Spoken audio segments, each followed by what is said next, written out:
Hi guys, it's me Ryan, King250SX on Instagram.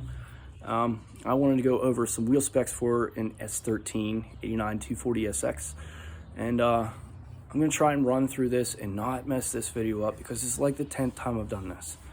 Okay, I'm also going to cover a big brake kit, try and do it as good as I can, so bear with me. Alright, these are 18 by 9.5s. plus 22 offset. The type of wheel and the tire is not necessary because it's just going to make the video too long. The big brake kit consists of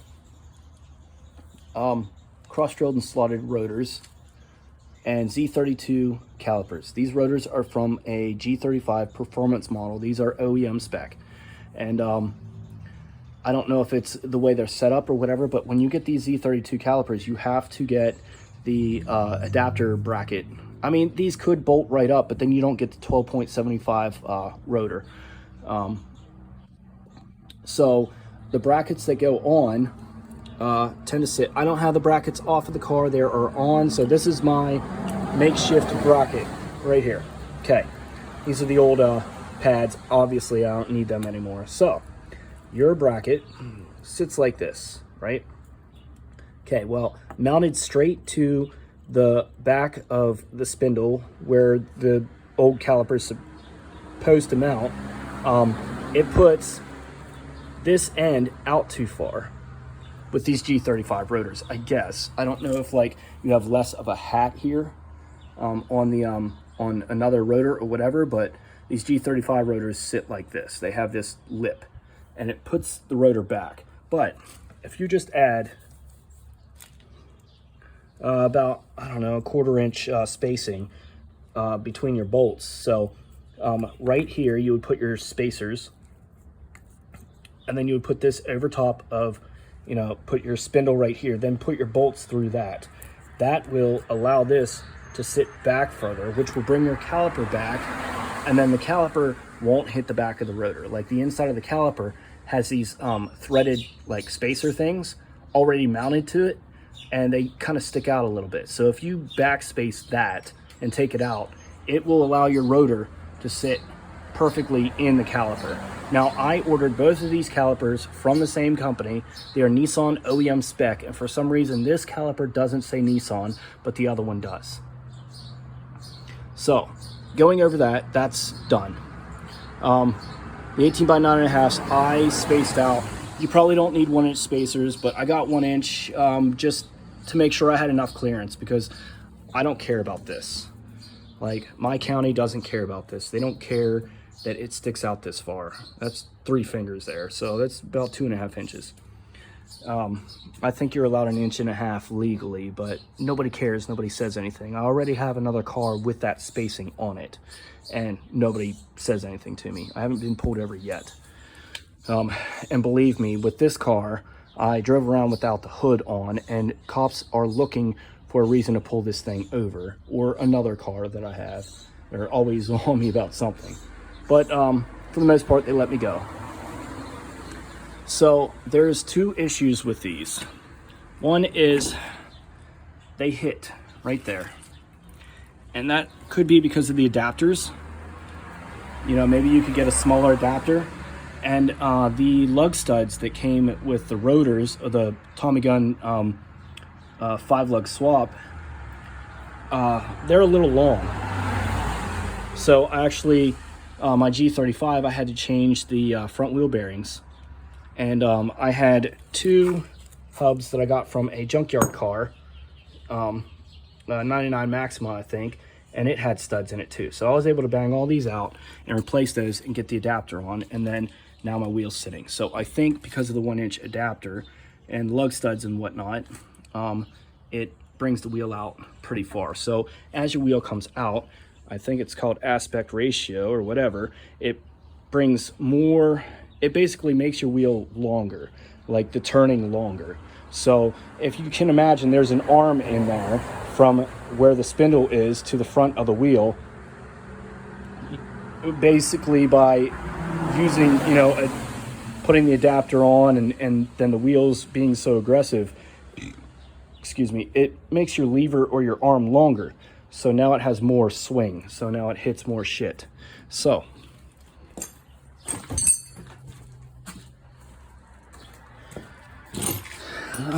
I took the inner liner out right here and I cut it. You see this hole here? Here's your turn signal. You see this hole about 2 inches up above that. So I pulled it out from back here. Mustang. I pulled it out from back here and cut it at that mark. Then there's a flange in here, like a metal flange. I might just bang that over with a hammer or something just to get it out of the way, or I might cut it off. I don't know what I'm gonna do. I'll probably just bang it over with a hammer because I can't imagine cutting it because I think it's a pinch weld or whatever. So I don't wanna cut that. But then you have your wiring in here, so you're gonna have to make sure that's strapped out of the way so you don't hit it with your tire. Because if you do, you'll rub holes in it and you'll have all kinds of problems. So you have wiring that runs in this fender and in that fender as well. In the back, I'm gonna cover that quick. 18 by 10.5. I don't have the wheel adapters on, so I'm going to have to put those on. That's going to bring me out another inch, so it's going to look better. These sit in further than those do, so it kind of looks dumb right now, but I'll put the wheel adapters on. These are 18 by 10.5, and I'm on Federal 595 RSRs, and I got them. I don't care if they're the best tire. I got them because of that tread. Love it. I spent $400 on 2 tires and $400 on 2 tires. So I have $800 just in tires, $900 in rims. Yeah, that's $1,700. eBay lug nuts, and just because they look good. I haven't found any faults in them yet. They tighten pretty good. Everything's fine. I painted all that stuff back there because I took it off and it was just rusted. These are S13 factory rear 5-lug rotors, and they go right on. They work perfect. So just go ahead and get those. Make things easy. I don't remember what, I think it was $100, 100 something. I don't remember. Whatever it costed. I got it from the local parts store. And they went right on. They saved me a lot of hassle. I didn't have to go through, you know, a bunch of, you know, what works, what doesn't work. And I wanted to kind of do that for you guys to try and figure some of that stuff out. But I just, I don't know. I just couldn't get into that. I must have replaced that. Okay, yeah. Sorry, I was looking at something. Okay. So that is, you know, that's my wheel setup. If you guys have any questions or whatever, let me know in the comments. Like I said, you can add me or message me on Instagram. It's King250SX. I have some videos and some pictures from my G35 and my other vehicles.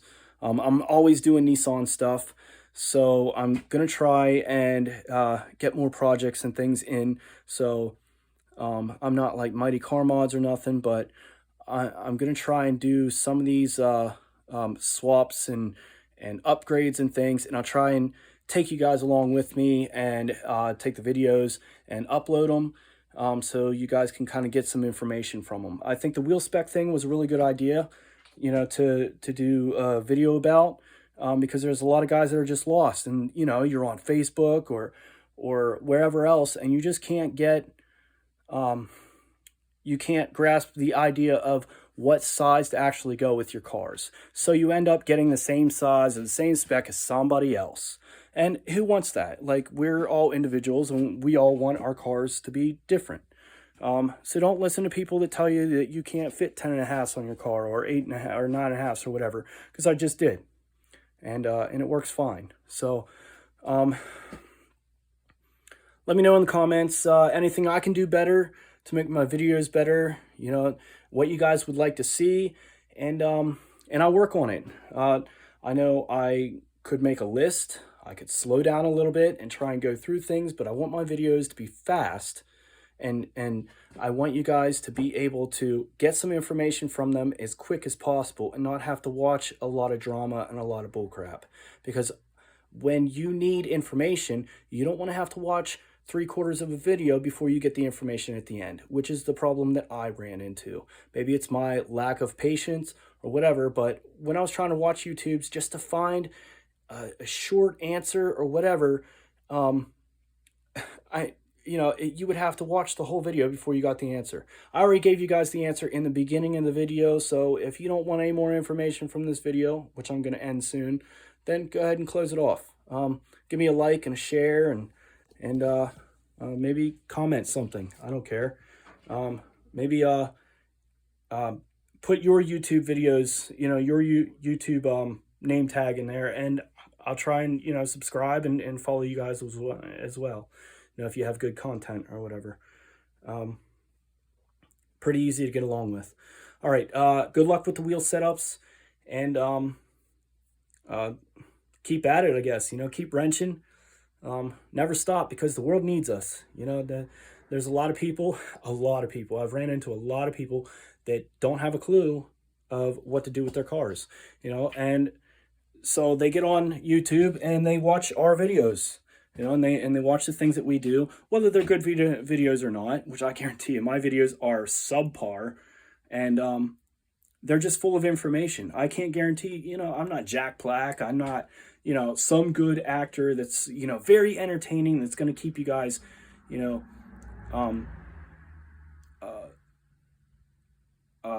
curious, into the video, like everybody else. But I'm going to do my best to give you the information that you need. So stay tuned for my videos. I have more upgrades to the 240, more upgrades to the G35. I'm going to be doing some upgrades to my M35, which I know there's people out there with M35s, and Nissan Armadas. I have a Nissan Maximo that I just CVT swapped. I'll get into maybe a video on that. And I